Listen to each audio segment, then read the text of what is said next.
Happy birthday, Will Greenwood, 52. 52, yeah. Feel Looking great. good on it. Tried to. Charlie Morgan's alongside from the Telegraph as well. Where are people with English rugby as a whole at the moment? How much continuity can they have when they've had upheaval in Alan Walters and Felix Jones going? Right now, I'd probably have Furbank as the first name on my team sheet. That's an accolade. What are the big questions that Borthwick will want answers to? 9 with Mitchell out. Spencer to start. If Ben Spencer played every week like he did in the Premiership final, he'd be a shoo-in. Big game player. Henry Slade, stick him straight in against the All Blacks? I can see him doing it. I wouldn't do it myself, but I'd go Northmore. Really? You were very much part of that England team that put a bit of a stamp on these November games. The best time in the world ever. Beat everyone. Jonny out on the pitch kicking before the bus had arrived. He had this sort of quantum leap style ability to be in two places at once. You think 4 out of 4? I tell you what, that South I don't know Africa whether- game is going to be something else. I think they can beat him. Into the final moments, Alex Payne trying to keep this side going forward. Haskell takes it on now with just relentless chat, largely about himself. And there's Tyndall to add the finishing touch of glamour and World Cup winning stories. That is how you podcast. Hello Dream Team, welcome along to this week's episode of The Good, The Bad and The Rugby, proudly sponsored by Continental Tyres, our go-to for premium tyres. A Continental safety, performance and grip are the name of the game. As always, the complete opposite of this unpredictable show. We're never quite sure where the journey will go or how it will unfold. So once again, buckle up and enjoy the ride. Hask is taking a bit of time off this week. He's getting his bicep sorted and rehabbed. He's going to be back in a couple of weeks. Tins is off on another globe-trotting adventure. He sent you a photo this weekend, didn't he? Yeah, him and Bolsh, but as in Ian Bolshaw. Yeah. Honestly, it was like looking at them 22 years ago. Right, haven't changed a bit. Cheek to cheek, slightly squiffy. Yeah. Bolsh, a fraction more squiffy than Tint, just Right. like it was. He was Honestly, always a pace ahead, wasn't he? there are a variety of duos Yeah. that... Cannon and Ball, Hale the and two Pace, Ronnies, Tyndall and Bullshaw. Morecambe and Wise, Yeah. and a couple of duos that you've spent time with over the years that you just go, if I had a private jet now, I would get to where they are now because what is about to happen is going to be fun. Yeah. Charlie Morgan's alongside from the Telegraph as well. Happy birthday, Will Greenwood. We should have started Yeah. with that. 52. 52, yeah. Feel Looking great. good on it. Trying to. If we lined up all of the 03 squad and said, Some of them are in good shape. you've got to do a triathlon, Who's in unbelievable shape still? Jonny, Jason, Phil Vix. Vickery, Vix is unbelievable. Martin Corrie, to name 3 or John on a 4. Tins still barrel chested. John will hunt you down up a Val Thorens or a stage of the Tour. Throw me some other names and I'll tell you whether they're in good shape with a... Dorse?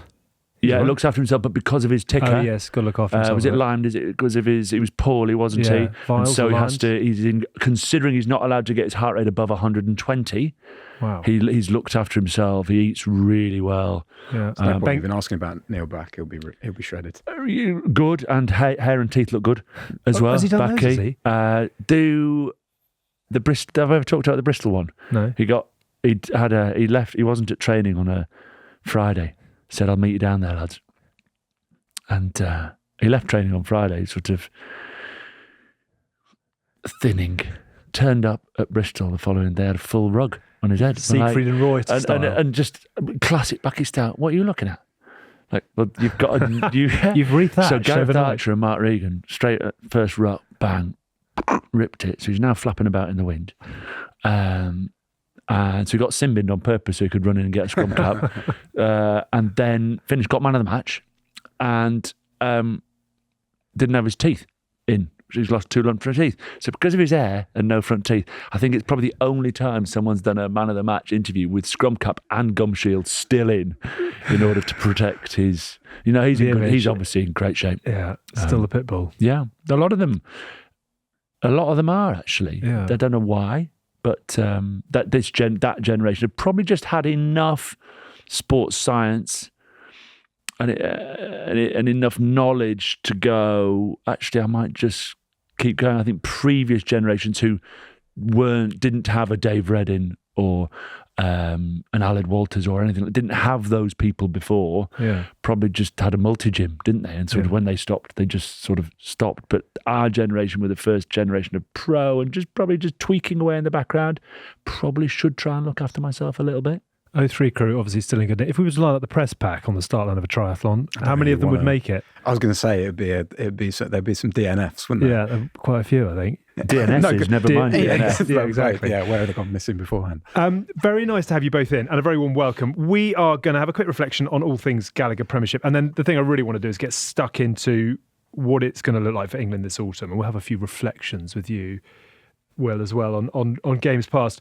What is the sort of mood at the moment in the press pack? Just as a general kind of observation, I know obviously English rugby in general has had a lot going on, but you guys and girls set the temperature often. Where are people with English rugby as a whole at the moment? I think if we take the senior side, I think it's such an interesting juncture because they could be seen as a bit of a nearly team. I think their win over Ireland, to be honest, is doing a bit of heavy lifting in their progress as a side, but there were a lot of encouraging aspects about the start of this new cycle, to drop a horrible term, really early on, after those games against Italy and Wales, where they're so obviously concentrating on defence. They have kind of expanded a bit. The trouble is how much continuity can they have when someone like Alex Mitchell, who has been crucial to how they've gone about things, isn't fit and might miss the whole of this next autumn, when they've had a little bit of off-field upheaval in Aled Walters and Felix Jones going, and what all that means. A little bit, yeah. Can they keep the impetus that they undeniably did have? And just to sort of touch on them being a bit of a nearly team as well. If you take probably a bit unfair to take the World Cup semi-final, but 15-6 up with 10 minutes to go, then you've got a fantastic performance in France, doesn't get rewarded by a win. 2 largely promising performances in New Zealand, where even though you've got history weighing on you, you don't get a win out of either of those. How does that affect how they progress with everything? It's fascinating. It always is. Yeah, it's particularly so now. I think the mood is remarkably positive when you look at the stats. So, as always, I have a reasonable relationship with Bill Sweeney. We catch up, we have a coffee, we chat, and I chatted to him before the Scotland game. I said, you're obviously aware of your next 10 fixtures? He says, of course he is. There is a danger that you could end up winning 3 of those on the way you've been performing. Yeah. But there's also, this could be a great year and you could win 8 of those and you could be on the absolute charge. So from those 6, it went Scotland, Ireland, France, Japan, New Zealand are the 6 we've had. And we've nicked Ireland, which is, you might say, well, you haven't nicked, you've won. And you've beaten Japan.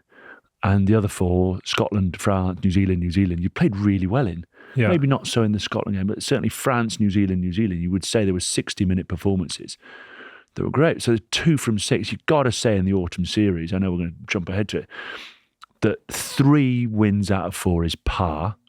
Yeah. 2 is below par, and 4 is actually how good do you want to be perceived and believed. And that would still end up sort of finishing the calendar year with a sort of 60% win ratio. But I think the way that it's happening is there's been so many positive performances that I think the public, away from the press, would go, this England team's great.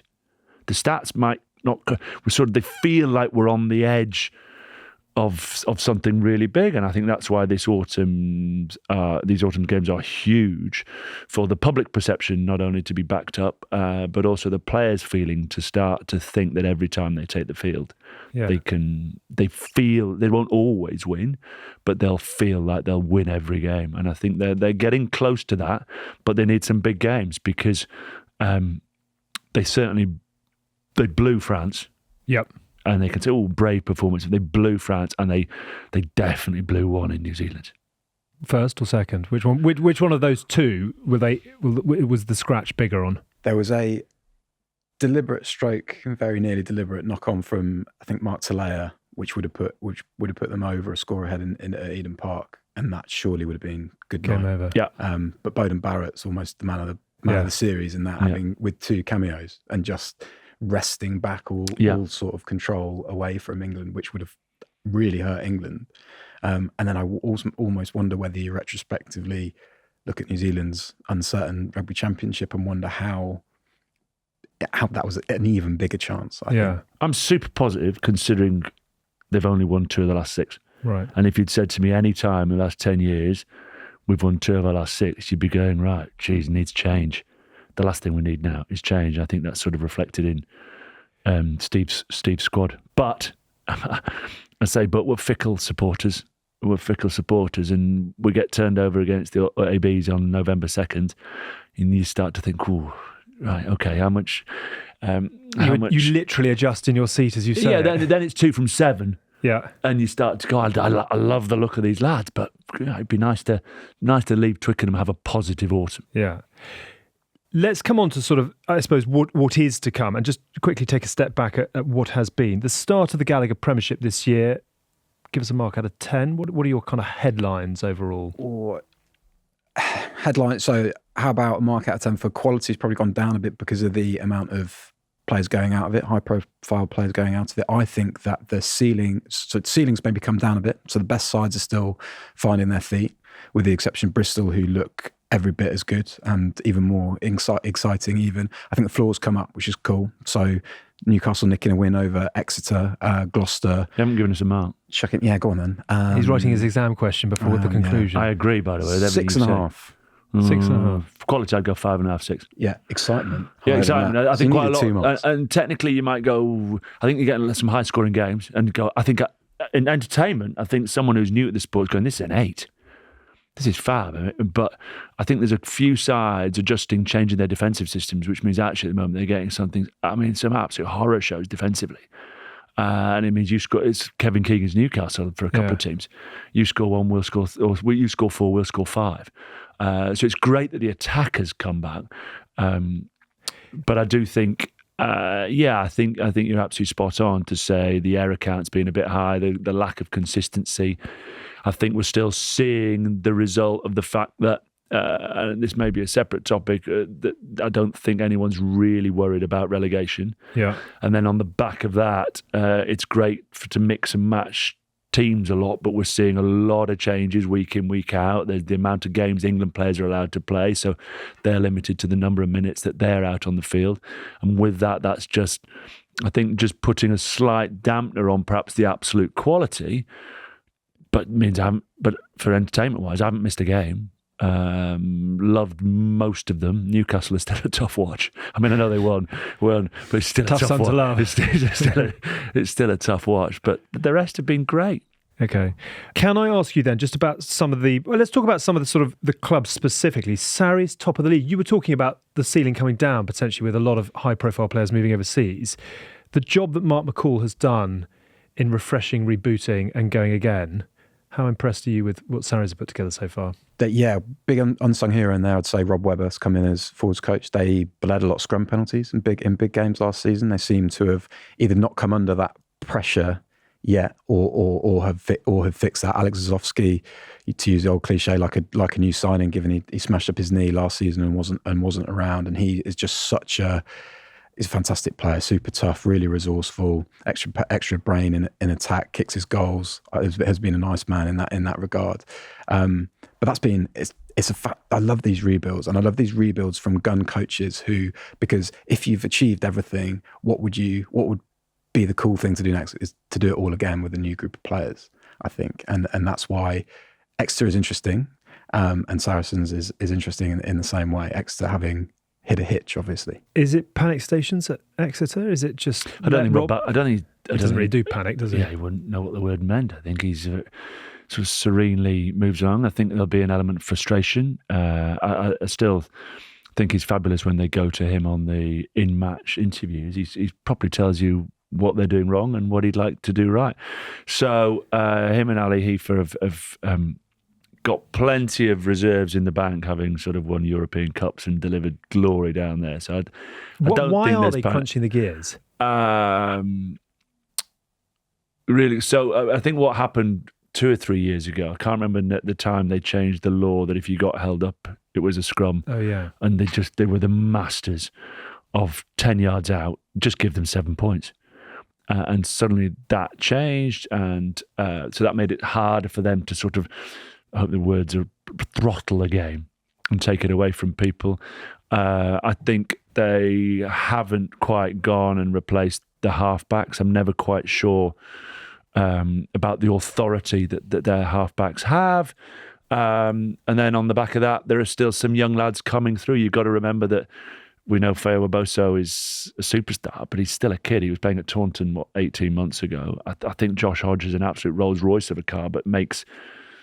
Splutters occasionally. Not in case a splutter would just make a bad read. He made a bad read defensively at Newcastle on Friday. And they're not a million miles away, and they'll regret. I mean, what were they? 10 points up against Leicester with 5 minutes to go. I mean, that's a classic snatching defeat from the jaws. So hence, on the back of all those things, I don't see any panic. And then the final bit, which I should have put at the top of my list, they had two fellas called Kirsten and Vermeulen, who were, I mean, your absolute powerhouses that guaranteed them gain line and winning contacts and physicality. And on the back of that, those two players, I think, if they started, were worth 7 to 10 points in a game. You start adding 7 to 10 points a game to what they've done this season, and they've probably played 5-1-2, drawn 1, lost 2, as opposed to none. Yeah. Don't panic at Exeter. You mentioned Leicester. Nice quiet start for Michael Checker with an early ban, just to sort of, ease himself into it. But what about the rugby they're playing? I think work in progress. I think their whole season last season was undermined by the fact that they appointed an attack coach, and then he left without really putting any sort of imprint on it at all. And that's still coming through. And it was interesting, the Gloucester game yesterday, what kind of hit home to me was that it is they are layering on, which is the polite way of saying it's fairly straightforward at the minute. But when you've got Andre Pollard at 10 who carries like he's Jasper Wiese's replacement, that works out fine sometimes. So they've got them all. They've got a tough bunch of forwards. They've got I think... They last lost a line-out 14 years ago. yeah. Which helps, right? I mean, wow. Related, how often do we see sides who've got real depth in the back five of their pack go really well and go deep into seasons?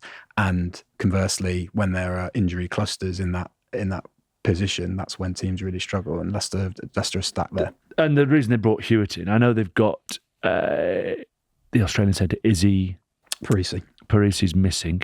I've got to be very careful what I say. He sort of feels like he's a walking yellow card. Some of the Exeter game. Oh my goodness! Eventually did get a yellow card, but he could have had a couple before that. Tried hard to get it. What an enforcer! I mean, literally my nightmare to play against someone like him. I thought you could say rather like me in my day. He's obviously been out, and I think he pulled up lame just before the game. So if you look at their back line from Pollard out, it's sort of set up at the great athletes. I think Hassel Collins is coming back to some of his better form, but Woodward's a young kid. Dan Kelly's trying to find his feet again. Bassett's been out for a while, come back in. And Freddie Stewart is still, I mean, watching some of the stuff on Instagram with England, he's doing these little nudges through and scoring, and we'd like to see a little bit, and that's what he needs to develop to try and cut back at Furbank. But he's a backfield specialist, isn't he? Take everything, diffuse everything. So I think what we're seeing with Leicester is exactly where they are. Absolutely belting pack, a 10 that can smash it miles and kicks everything. His goal kicking, I know he missed one for the first time this season on the weekend. And then a backline that Hewitt has to work with, which is athletically strong, but not the nuance of a Peter Hewitt backline yet. And if they can start to add that, they will start to threaten top four.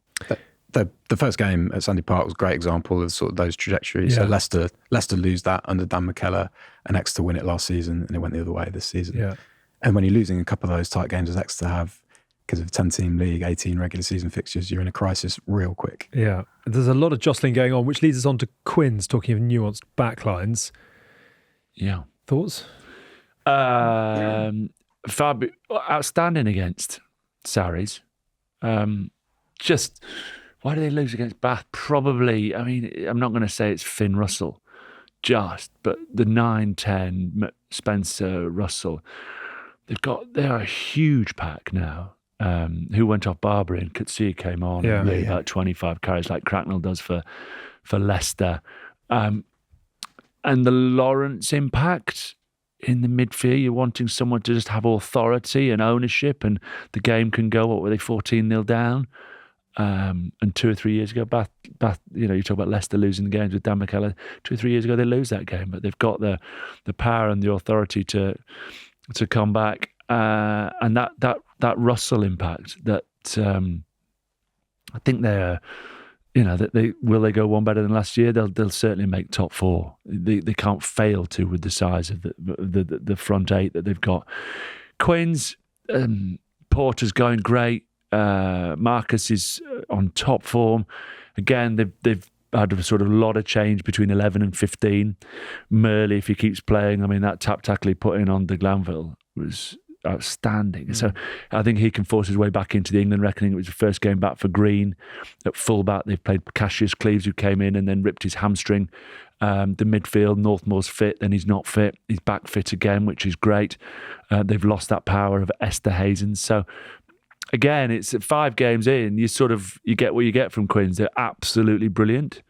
I don't think they then drop to being poor, but then can suddenly find themselves overwhelmed by a team, and they couldn't go to the well like they did against Saracens. Yeah. Guy Pepper for Bath blew me away, actually. Johan van Graan set him up very gently by comparing him to Richie. Yeah. Richie McCaw. I wasn't at that game, but I think apparently all the journalists around him are going, wow, okay. Talk about put a pressure on. The way he moves, the way he manipulates his body and other people's bodies in around the breakdown, he's relentless, total pest. Player camming him at the weekend was a real treat. Alongside Sam Underhill, who's always the first guy to sort of get cast aside in those fantasy lineups, isn't he? Because it's almost like he's not the sexiest, but he's class. But Guy Pepper looked fantastic alongside him too. Which leads us on to Newcastle, from whence Pepper has moved to Bath. 600 days almost since their last win. They have finally got the job done. Should we start a little appreciation fan club for the work of Steve Diamond? Oh, he is the Bob the Builder of Premiership Rugby. He just goes in and fixes things. He's doing defence as well, I think, there to cut costs, which is just great fun. Well, he's the best defensive coach in the world. I would not want to Steve would say that. miss a tackle. Steve would say that. Yeah. No, that's all right. Well, back it up. The best. I mean, if you cannot have a better man to save this club than me. He's like watching Anthony Edwards on Starting 5 on Netflix with the basketball. He's just... But you know, he has gone into a optimism club. and enthusiasm about his own ability. But it seems to work in some But he was regards. like that as a player, by the way. I mean, we're not going to say he was ever scrawny, but he made the most of what he had. And would take and stare down anyone. Why am I not playing for England? Well, there's 5 Gawkers in front of you. But I should be. And that's just the way he is. And it's infectious. I was at Ashton Gate last season when they shipped 85, and afterwards Steve Diamond's sort of sentiment was, well, A, I know the players that are going to be leaving this summer now, and B, that's never really happened to me before, but it was quite interesting, wasn't it? And just thought, well, okay, if that's bounced off you, then Control, next season delete, will be move fine. on. Yeah, exactly. Amazing. Are they going to do anything this season, Newcastle, or is it just scrapping the odd win here and there? If they scrap 5, they have a really big say. If they scrap 5 wins or 4 wins at Kingston Park, they have a big say in how the rest of the season goes, right? I think they would hope to have 2 of those. They'd like 3 home games in the December-January horizontal rain period. Yeah.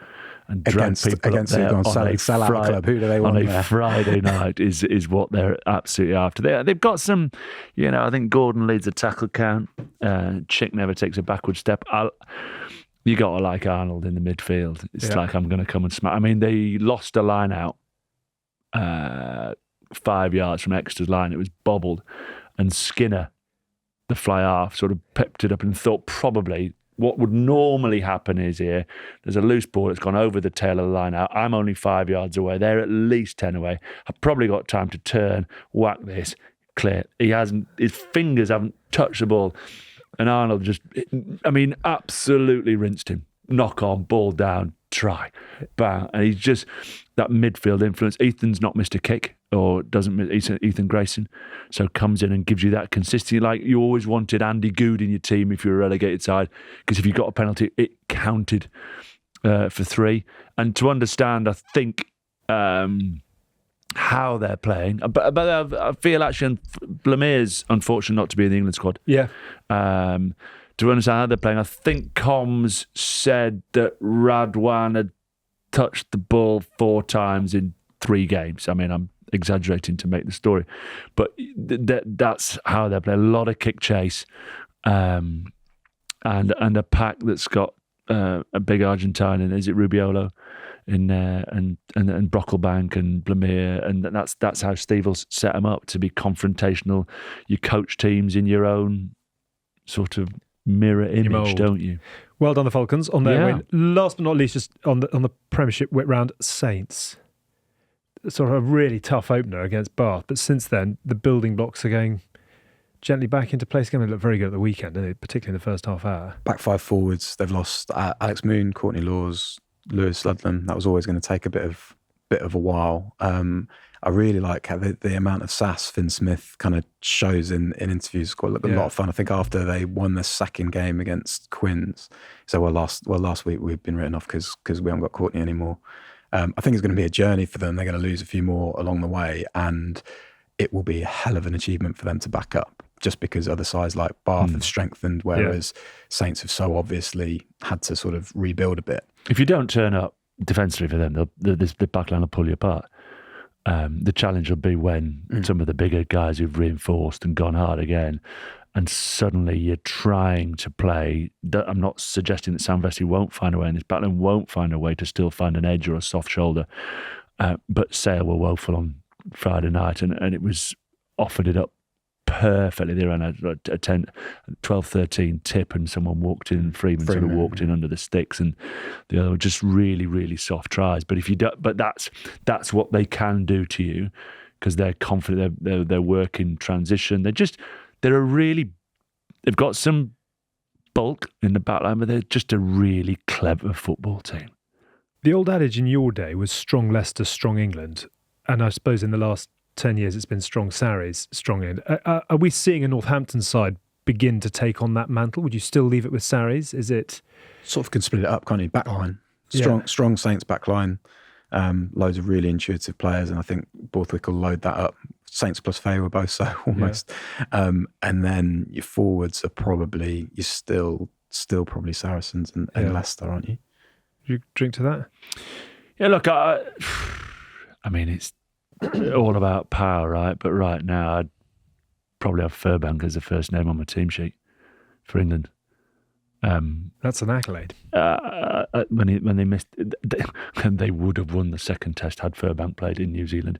It's a daft thing to say, but I think the authority's given it and the balance to the dazzling, the footwork, the speed, the understanding, the float, the find himself in positions.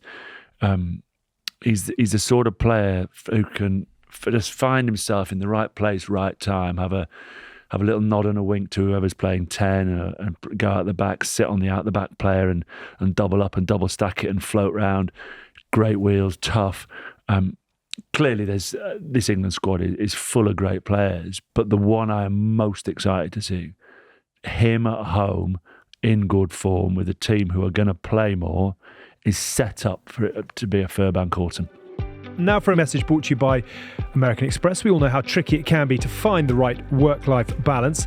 Amex understands that it's essential to work hard and play hard, so we wanted to share a bit about the American Express business cards.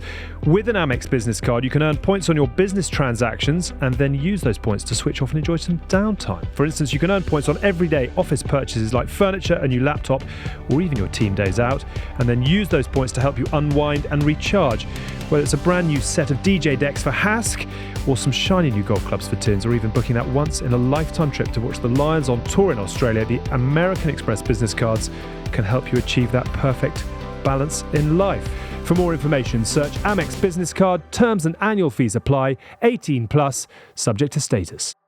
On to England then in some detail. And before we come on to what is to come, just a quick trip down memory lane. I jotted down the 97 draw against the All Blacks, the comeback against Australia in 2000 and 53-3 against the Boks in 2002. You were very much part of that England team that sort of put a bit of a stamp on these November games. They sort of became a thing, actually, with you and your team. Before that, it had been very ad hoc. What do you remember of those days as a... Beat everyone. Yeah. I mean, in a Steve Diamond capacity, we were invincible. We went 5 years without losing at home. There was just an understanding that the bus rolled into Twickenham, parked by the Golden Lion. Mum would be the usual, parents be in the usual slot to sort of give their last words, and you would same peg in the changing room. Austin trying to nick my lucky socks. Jonny out on the pitch kicking before the bus had arrived. He had this sort of quantum leap style ability to be in two places at once. Never went anywhere near where the front five sat. The baths, that comes after the game, but before the game, 3 o'clock kickoff, 2:30, 2:29, I'd found myself sat the base of the post. Always slightly nervous about it, but starting to feel good about it. What happened at 2:30? Back Delalio Hill appeared from the change room in full tracksuit with hair combed beautifully, ran out, and instead of turning left to our side, would always turn right, jog round the opposition in a sort of feral, wild beast. And I'm just go, look at them, and they're ours. Look at, and then Jono wouldn't say a lot, just look at you, stare at you. And you just, honestly, you did. Of course, we could lose, and we went on to eventually lose, but not with that team. With that team, with the team that everyone would want to pick, just never lost at Twickenham. Literally never lost. When you say, name that England team of 03, that they never lost at Twickenham. Yeah. It started to fall apart after, and we lost a couple before. People like Robinson, Wilkinson, Lucy, those sorts of characters, Woodman turned up. So, the overriding memory, the best time in the world ever, because you didn't know, but you knew it was going to be. You did know it was going to be fun. Yeah, and you sort of felt you were going to win. Was there any streak of showmanship about Richard Hill at all? Because he's clearly... Great question. But him doing a lap around an opposition team isn't something you associate No, with but players, that's so. The other two go, you've got to go with them. I mean, the gutter. I was coaching a few lads last week, and I said Richard Hill was like Tom Berenger from Platoon. I was like, what's Platoon? It's like, come on. Come on. I know. This is what's happening now. I think that wasn't showmanship. That he was now in game mode. And in game mode, you're right. That's about as close to it. But he wouldn't have done it on his own. But with Backy and Lol, they just trotted round, and he sort of felt he was part of the three, and it was part of his routine. So no, there wasn't one atom of his body in any way showman.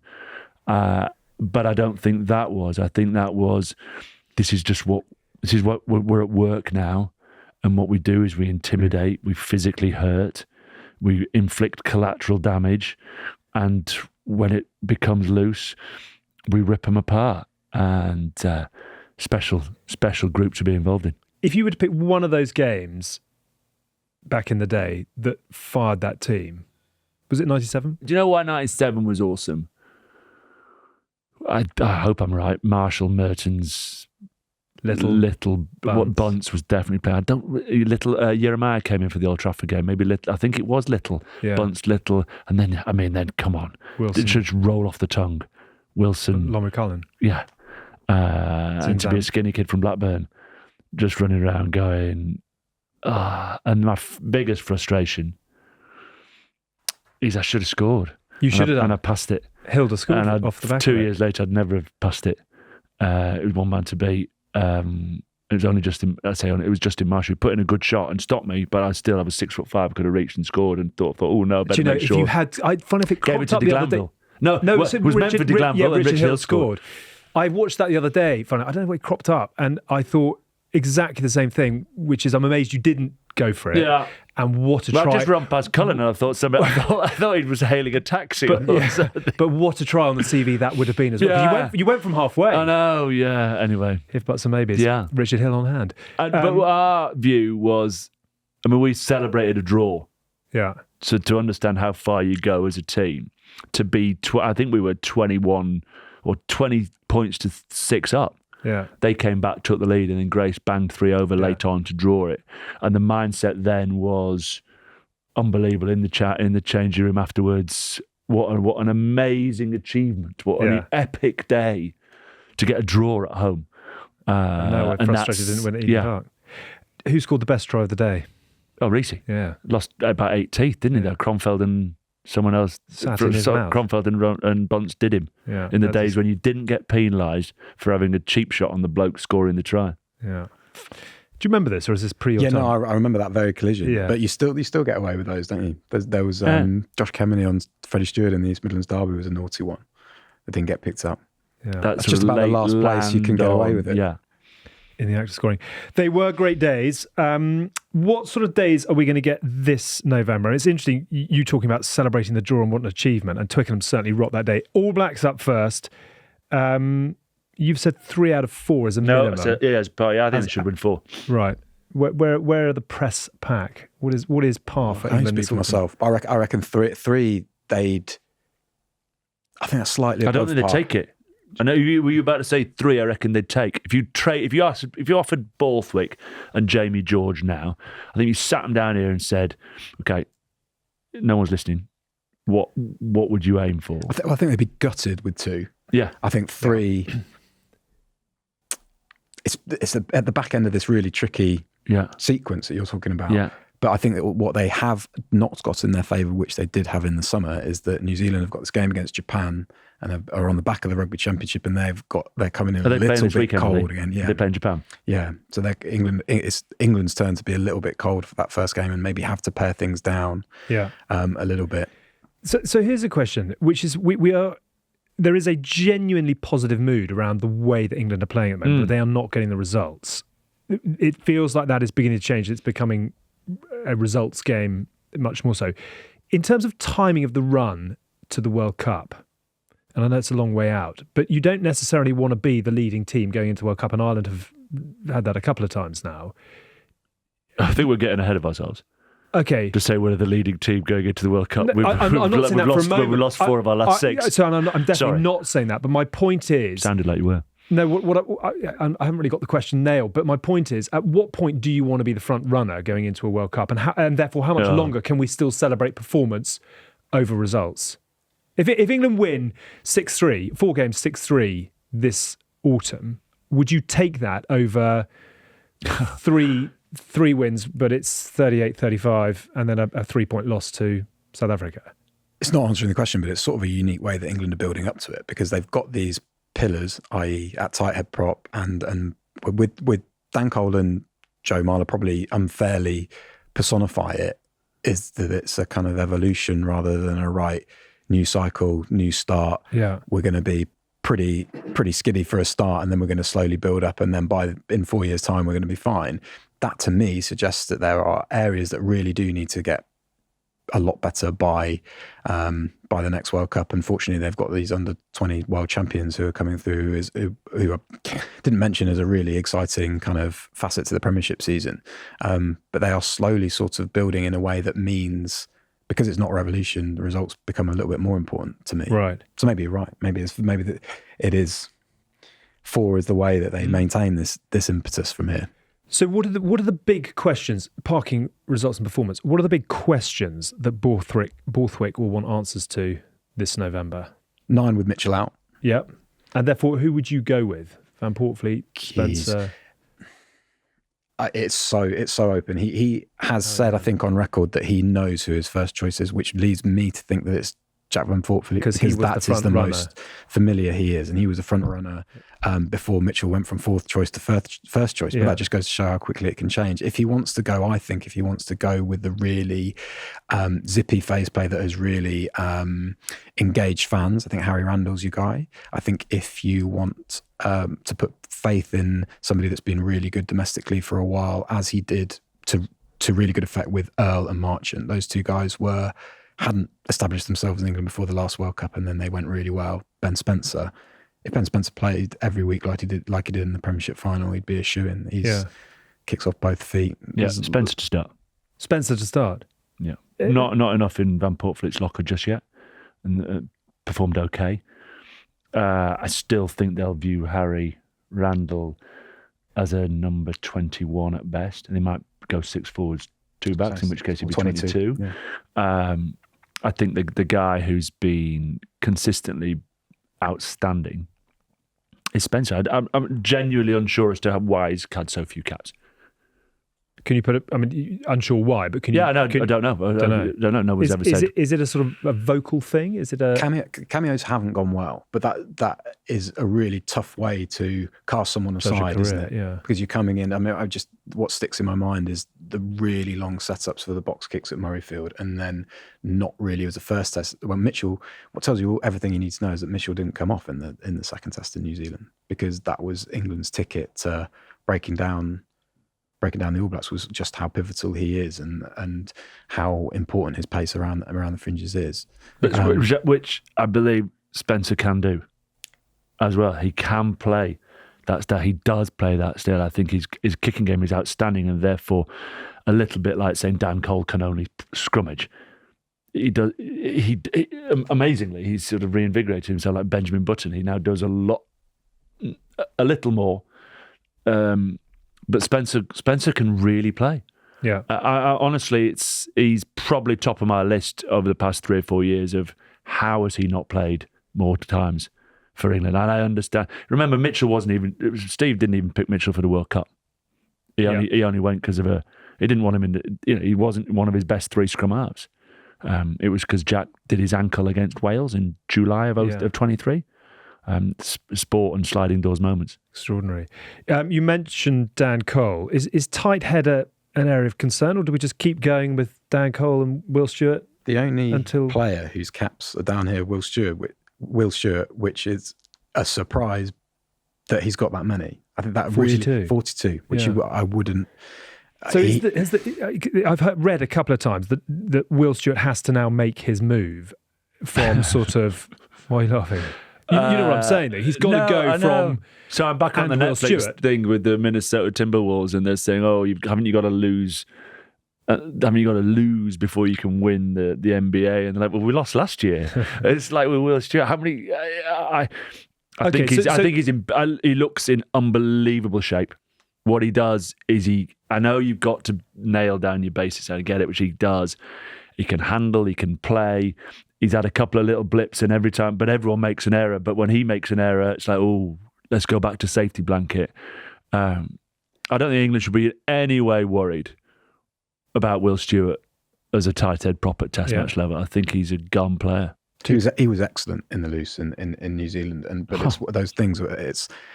He salvaged the draw 2 years ago. He did, didn't he? Yeah. For the double. He can play. He can play. And he's had a sensible. I tell you what he's done.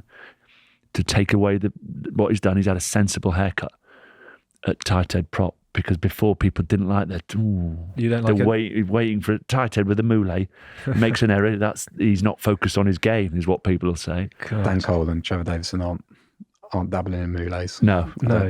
But quite Bill Bailey if Dan Cole went for it, wouldn't it? Yeah. And the harder one is probably a loose head to pick, because you could literally talk yourself into riddles as to whether you're planning for the future, whether you just want a solid scrum, or whether you want a bit of nastiness in it. Not nastiness, you want a bit of mongrel and leadership.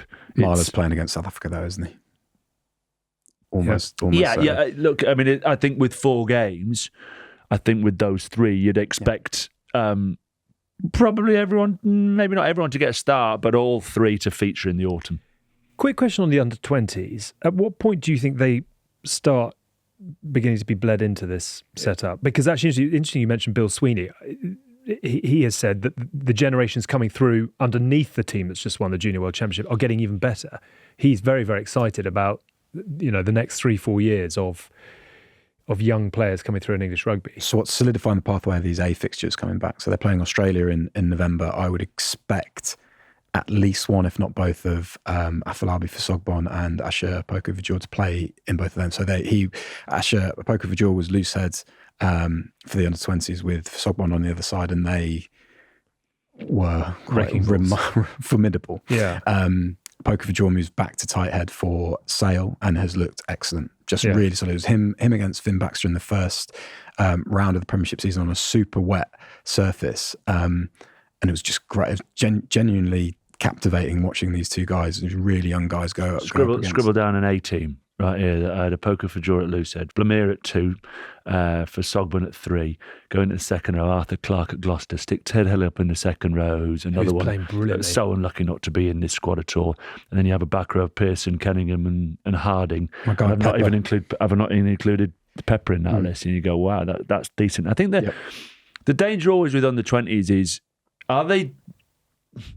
Clearly some will go on and make it, but they're not all going to make it, right? It's just the way of the world. Are they better, or are they just bigger? Is it just a new round of athletes who are just becoming incredibly impressive at 19, 20, where they they weren't before. And then over the course of the next 3 or 4 years, we'll understand those that can marry the extraordinary physical talent with the IQ to be able to step up. And I think the danger is always to see another under-20s win, and actually we just take people apart physically.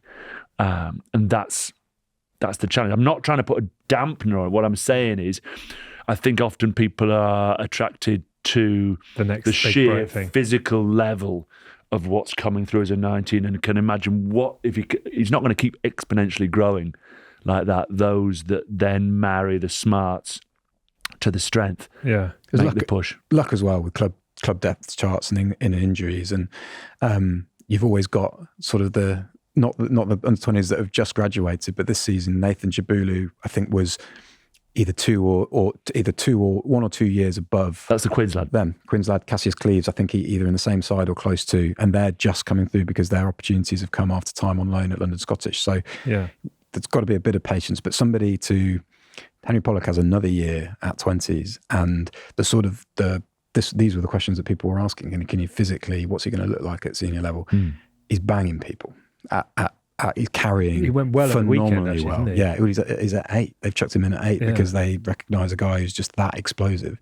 And talking about a streak of showmanship, that guy has got one of those. Do you remember that he was one that did the under-20s interview where he effed and jeffed all the way through? The fucking proud of that lads live on Super Sport. That was under-18s. Oh, it was under-18s, of course it was. Yeah. Just very quickly, you picked out as well about the... was it you that picked out the moment between Fasogbon and Ellis at the end of the match, really nice, where Ellis said, "You went fucking great today." Yeah. So I love that. I mean, at least game's meeting game on the way up, isn't it? Where Marler and Cole have been really important, I think, is just fostering that sense of a real development ladder up to it, and they are almost taking ownership of it. I feel, and Ellis is someone who'll do exactly the same, isn't he? Yeah. Watch this space up front. 13 is the other thing, because I mean we know Steve likes consistency. The last side that ran out against New Zealand in the summer: Baxter, George Stewart, Itoje Martin, Cunningham South, Underhill, Earl. No Mitchell, who we've discussed will replace him. Smith, Freeman, Lawrence, Slade, who is obviously just back from injury, Faye Weboso, and then Stewart, but I presume that Furbank will come in.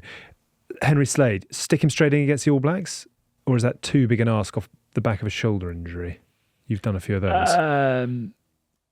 A long time out of systems to understand sports science and how far along he is.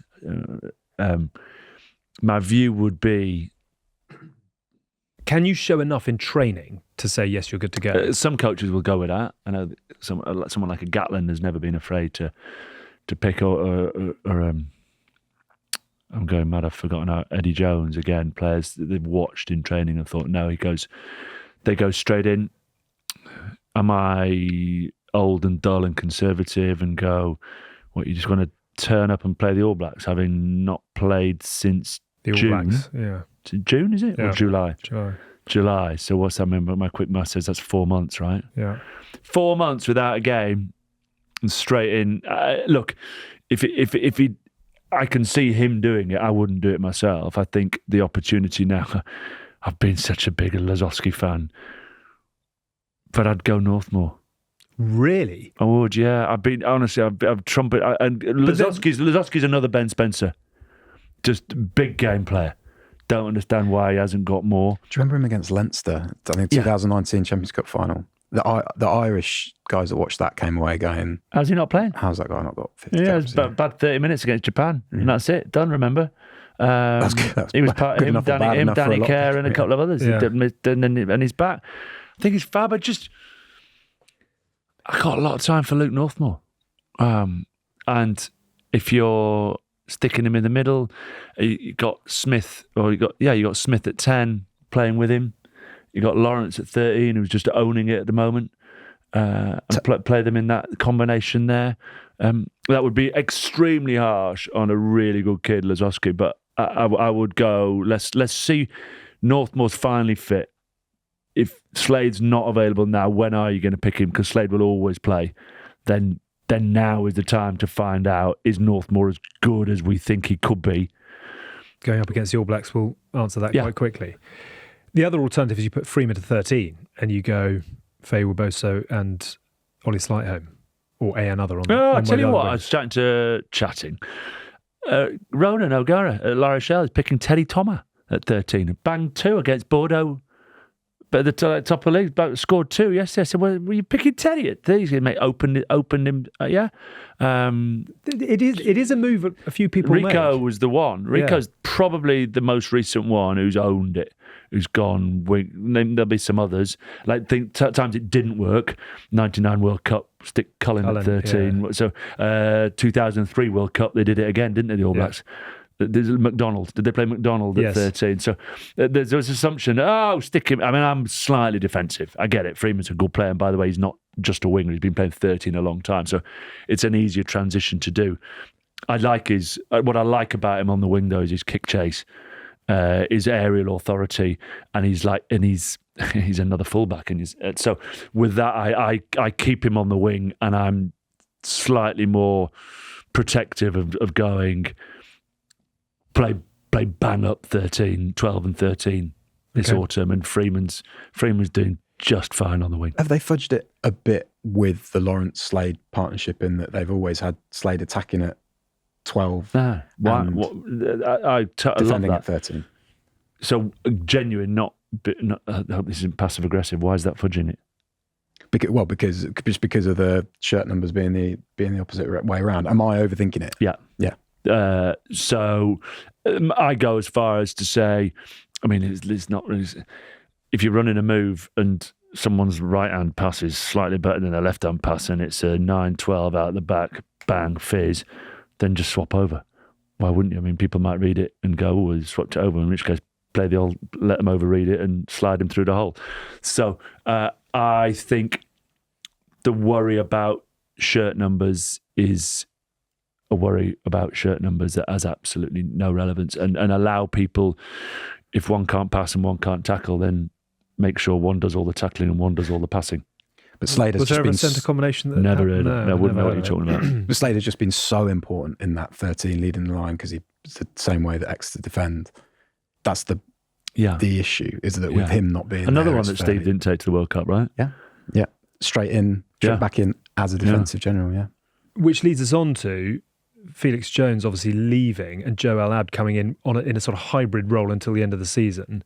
Mix match continue. What are England going to do defensively? Will El-Abd be told what Steve wants him to coach, or will he come in and say, "This is what I think we should be doing based on what I've seen"? I think they'll carry on in a very similar way, if only because of how invested the players have been in that system. They love defending like that, right? And I think he doesn't want to call it the Blitz, though. So I can clear this up. They have never called it the Blitz internally. It's been a sort of catch-all term. So I think that's what the point Joe El-Abd was making. I was told that was the point Joe El-Abd was making. What do they call it? Or we're not allowed Pass. to I asked him, Hammer, wasn't allowed fire, to say. thunder. There are alternatives. All the buzzwords that go off on change. Smash him. Yeah. His manner was extremely super enthusiastic, engaging. He was impressive in front of the press, I thought. He won the top 14 with Cass, didn't he? Yes. He was best man at Steve Borthwick's wedding as well. I think it was a brilliant scrum. Ryan Crockett, not Crockett. What was his scrum half called? But Cockett. Rory Cockett. Rory Cockett. I get it. Yeah. He kicked him to glory, didn't he? Yeah. They didn't miss a thing. They won't go back to an old-fashioned drift. That's for certain. They will keep coming hard and pressing and going and building on it. There's no doubt about that. I'm glad we've cleared that up. So last thing I just very quickly want to talk about is, I suppose, the power game element of the back five up front. And to name those in the squad: Ewells, Ezekwe, Itoje, Chessum, Martin, which is a pretty good five. And then the back row: Ben Curry, Tom Curry, Sam Underhill, Ben Earl, Chandler Cunningham South and Alex Dombrand. Is this now the time for this England pack to, what is the question, to really seriously assert itself? To start making people think, shit, we're going up against something here. Yeah, you're right. You could do with George Martin if you're going to do that. Yeah. You want him back quick. I think you want those bottom three locks on the pitch all at the same time to do that. You want all three of them, do you? I think so. Do you need? You don't need to pick them against Japan or Australia. Maybe. You're worried about the line out against South Africa. You might pick all three. I think Chessum was one of the players they missed the most on that tour. Either whether he was starting or coming on to shore that up.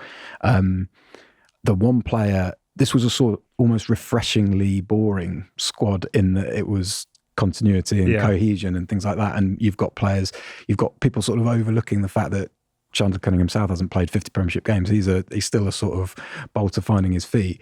But there is what I thought Tom Willis was seriously unlucky for that reason, because I thought what went wrong in New Zealand were those first phase situations where they could have been a bit more secure, either exiting their own half. We don't want to go back to Dino, but you want a Kieran Reid number 8 that just sweeps, just makes sure any schmuck, a Vermeulen, anything goes wrong at the back. We just don't worry, lads. And I'll fix this. You can still use Earl's acceleration in different situations. So who is your dustpan and brush in that regard for England? Or who need? I mean, Alex Donbrandt would be quite a good example. He picked off the back of a retreating scrum against Bath and threw a Flixton offload that's what grown up number 8s do. Yeah. That look great. Dad's strength, but poise and skill in that exact situation. He's not going to pick him, is he? No. He's going to have Cunningham South either starting at 6 or 20 or 21 and being a 6 that can move to 8. And Earl and Tom. Ben Earl and Tom. Does he pick with him? So no Sam Underhill. I think Underhill. I think it is either Cunningham South, Underhill Earl, or Chessingham Chessingham. New player. What a hybrid player he'd be. or Chessingham World of Adventures. Underhill Earl.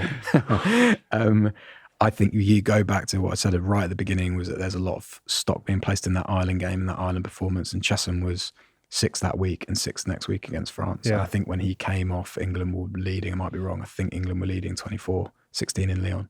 Yeah. I think he's a super important player, but Martin, you're right. Martin looms large, doesn't he? Yeah, got to pick him.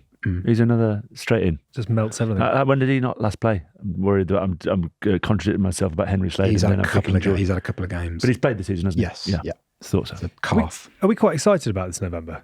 Yeah. There's a crack in the air. And you start with the All Blacks, right? Yeah. All Blacks at 3 o'clock in the afternoon, not on daft 7 o'clock on a Saturday to ruin my Saturday evening. Yeah. They've gone back to playing afternoon games in the Rugby Championship as well. Yeah. I think it's fantastic. Bit of sunshine on the back. One other line, Charlie, I'd love your view on. Super Rugby Pacific Player of the Season, Hoskins Sotutu, has withdrawn from the All Blacks squad, sparking interest in the English qualified number 8 from Leicester and Saracens, apparently. While his omission has officially been declared as a knee injury, he's been playing recently in the NPC. He could be capped by England from November 2025. Are we manufacturing something out of nothing, or has somebody's checkbook caught the eye? Not sure it's quite out of nothing. I think he's had trouble getting in All Black squads, clearly. He's almost, ironically, like a bit of a Zach Mercer figure over there, in that he's gone so well domestically. I think he was Super Rugby player of the season in a Blues side that sort of barred up and went hard under Vern Cotter. So you'd think he'd have a lot of assets for Test rugby. I'm not aware of him coming up in England selection conversations. I am. Do you sit in on them? I don't know. Who's your contact? I could not possibly say. Can't reveal my sources. But the Premiership clubs would be, I'm fairly sure that they're aware that A, he's going to be England qualified soon, and B, that if they can make room for him, they might have a dabble. I think he might be contracted to the Blues and New Zealand till 2026. I'm not sure though. Right. Money talks. Maybe there's something about nothing in that. A couple of players we haven't mentioned. Go on. Just to throw in, playing really well. Seb Atkinson, Gloucester. Would have gone much harder on Gabriel Livitoya until he gave away a daft penalty that cost him the game. But joke good. Bits Harding. Yeah. I think I mentioned Harding, Tom Pearson, Ted Hill, these sorts of characters. Caden Murley to come back into it. Will Porter probably starting to think, right, I've edged out Danny Kerr, who's just got to 100 and he's still fit and fresh. Caps. Yes. And so he might be viewing, when does Ben Spencer run out of runway and can I then fill that particular slot? So it's just some really exciting talent who are playing ball in hand, but also just quietly stepping up against a very settled England squad and matching up to some of these players on Fridays, Saturdays and Sundays. Which brings back your point about the A games. So good. I mean, how valuable are those? Incredible. You played on one or two in the early Loved days. them. 1 or 2. I was 18. I think Tony Diprose might be the most capped A player. I think he's like 24, 25. Absolutely knockout for a step, for getting a tracksuit, for being in camp, for being thrown together and a coach you never met before throwing you a new line-out routine. A backs coach going, we're actually not going to go out the back this week that everyone's been doing. I want to try playing some sliders across the front. No, and those players who go, no, we don't do that. You're not well. Those who just go, actually, I'll go. Sponge a bit, coachability. So great weekend. Are they at Welford Road? Are they? They're 14,000 without the fear of my career. Oh, England 80,000 and that. There's just so much of it, which is a positive transition step to see what a kid can do. So the interesting question off the back of that, in an A week, is it about as much about what you do off the field as what you actually do in the 80 minutes? Or how does someone who gets a game for the A team really show Steve Borthwick, I'm ready? Rips opponents apart and steps up with someone he's never played before and makes a partnership with people he's only ever played against. Might be 8 years older than him. I mean, unlikely in the 18 because they're likely to pick a lot of 20, 21-year-olds. So there's a good chance that a lot of them have played together. But actually, I'd love to see some combinations of players in positions that are slightly different age brackets, who've got there slightly differently.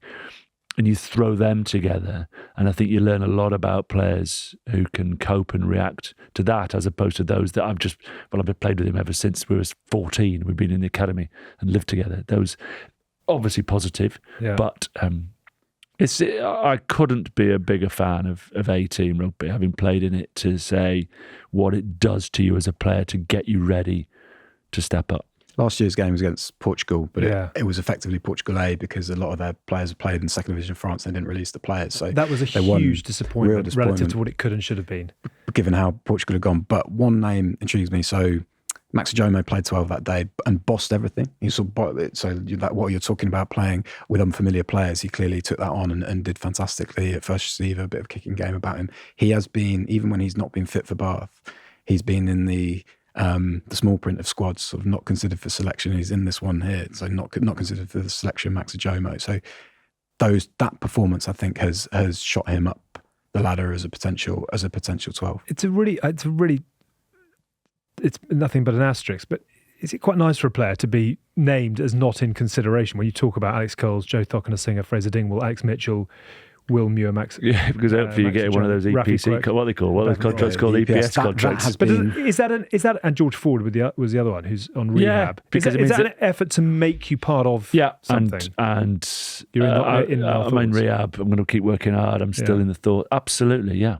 Oh, that's quite because sometimes because you've got something a little bit different. So Rafi Quirk there, he's different to all those other nines that we've mentioned, but he needs to kind of get fit and string a few games together for sale, which we all know that. But even when he gets fit, he'll only come on at 50 minutes.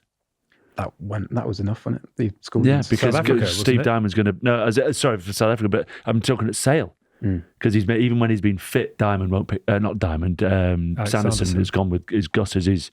That's Rafi's biggest challenge, is coming back and then getting game time. Alex is going to keep picking Gus. Yeah. You've gone with 3 out of 4 as par. What do you think it will be? No, I'm going to go 4. You think 4 out of 4? I tell you what, that South Africa game is going to be something else. I think they can beat him. Back end of the season, we've had 2 games by then. Do you know we've not spoken about Joe Schmidt or Eddie Jones? I was about to ask whether you think whether you saw enough about Australia in the Rugby Championship to suggest that it's beginning to come together. Not for long enough, I don't think. Not for long enough in games. Joe Schmidt's got a big job, I would say. Has he got enough time, particularly with next summer looming into view? Because they won't get much rugby off the back of this November before they then run out in Brisbane, take on the Lions. They'll get maybe I'd love Australia to win that first test. How good would that be? Well, it depends. just to it needs to be a series. Yeah. It needs to be a series, isn't it? Have you seen anything in Australia? Some tidy stuff, but not. But going back to the original question of not to worry England in the form England are in at home with the quality of the squad they have.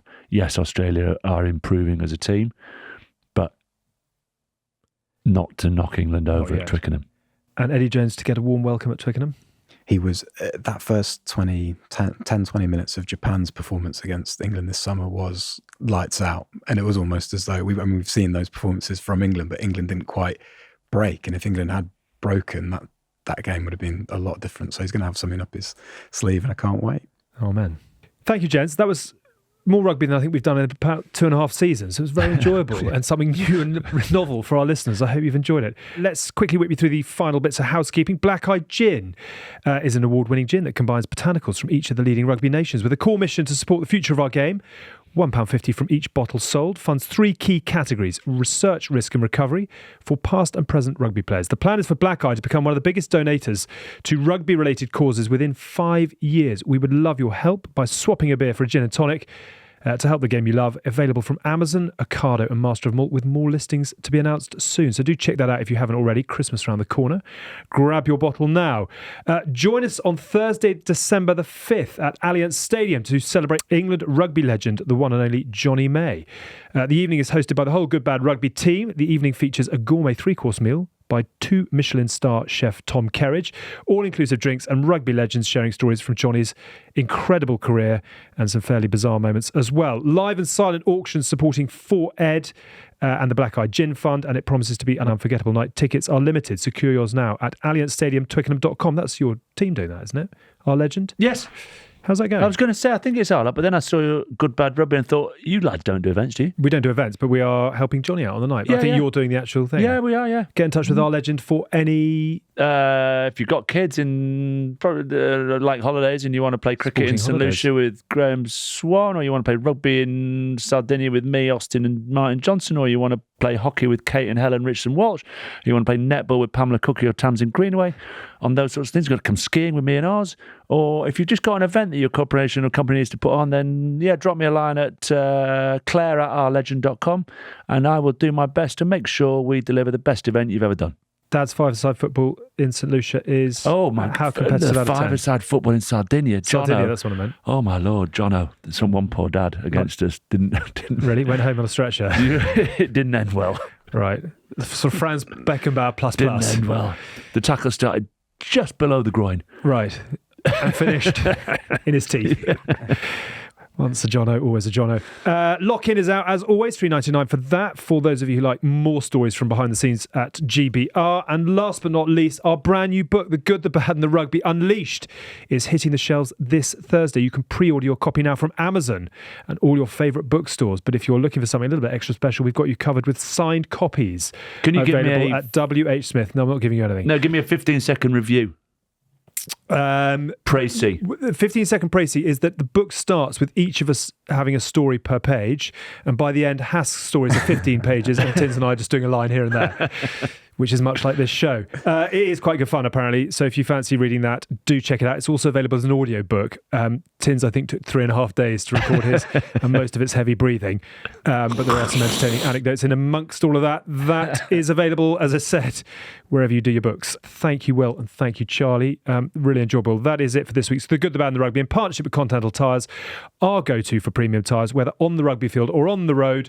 Safety always comes first, and also, unlike this show, Continental Tyres are award-winning, so well done to them for that.